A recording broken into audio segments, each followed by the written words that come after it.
Ayun na nga po, no. Marami naman siguro ang nakabasa sa long post ni Ekay o ni Kikay Vlogs, Ikay Vlogs, or si Erica. Grabe. Nakakainis, nakakapanggigil. Kung sino pa yung mga natulungan ni Kalinga Prab, Kuya Val noon, kaya magkaroon ng magandang buhay, sponsors, although hindi po natin isinusumpa. Pero dyan mo po talaga makikita kung ano pong ugaling meron sila.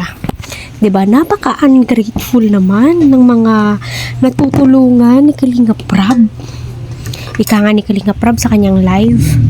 Ayaw niya na ng mga taong i-refer sa kanya. Mas okay na po na siya mismo yung mag-i-scout, makahanap ng matulungan like ni Eden, na walang sponsors, galing sa bulsa niya. Mas okay na tong tumulong na galing sa bulsa niya. Mas mainam daw ko konti lang po yung mga sponsors. Kaya minsan kailangan din po ng boundaries. May mga limitasyon. Kahit na ikaw nagbibigay ka, may limitasyon. Sana ang mga good Samaritan. Kasi kung sino pa yung tumulong, sila pa yung mapapasama. Sila pa yung napapatulpo. Alam naman po natin kung sino po talaga ang naka-benefits talaga sa mga views. Paldong-paldo po sila sa mga sponsors, sa mga bigayan ni Kalinga Prab. Ano pa bang tulong yung gusto ninyo? 'Di ba? Halos isinubo na po sa inyo. Noon walang-wala kayo, iyak kayo ng iyak.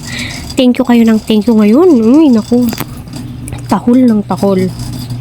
Ako, isa po akong avid fan ng EDC ni Viansay kasi kita naman po natin kung gaano siya ka-grateful noon.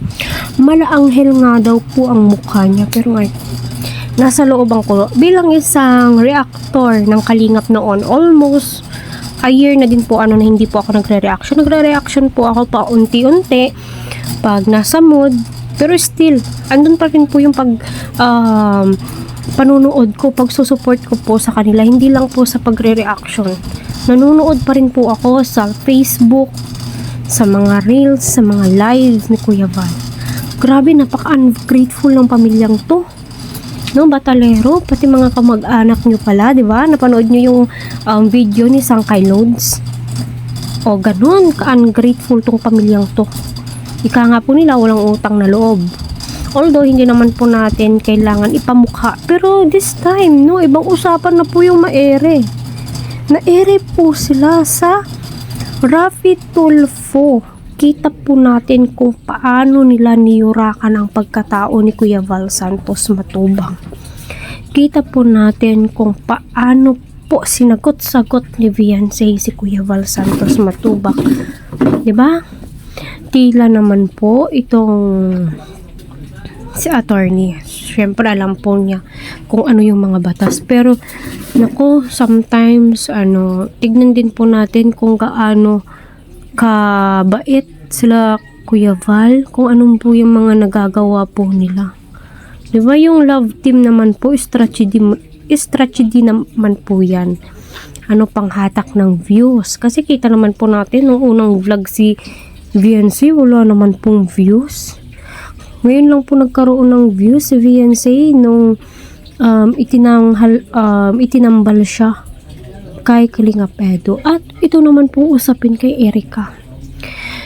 My God, wag ka nang makisawsaw kasi alam mo, Ikay, ang init-init ng issue sinasakayan mo. What if kakasuhan ka ni Kuya Val, ni Kalinga Prab?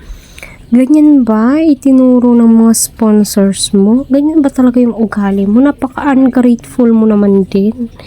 Hindi ka naman din nakilala sa mundo ng pag-vlog kung hindi dahil sa Kalingap. Wala naman din mag-i-stay sa'yo ng sponsors kung hindi dahil sa Kalingap. Yan yung isipin mo.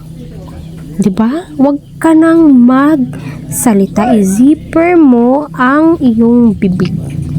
Kasi huwag mong sasakayan yung issue na hindi ka naman or wala kang kinalaman. Huwag kang makikisawsaw. Isipin mo yung pag-aaral mo, mag-focus ka sa pagla-live mo. Sige, nakikisawsaw ka kasi mainit. para sumikat ka ulit. 'Di ba?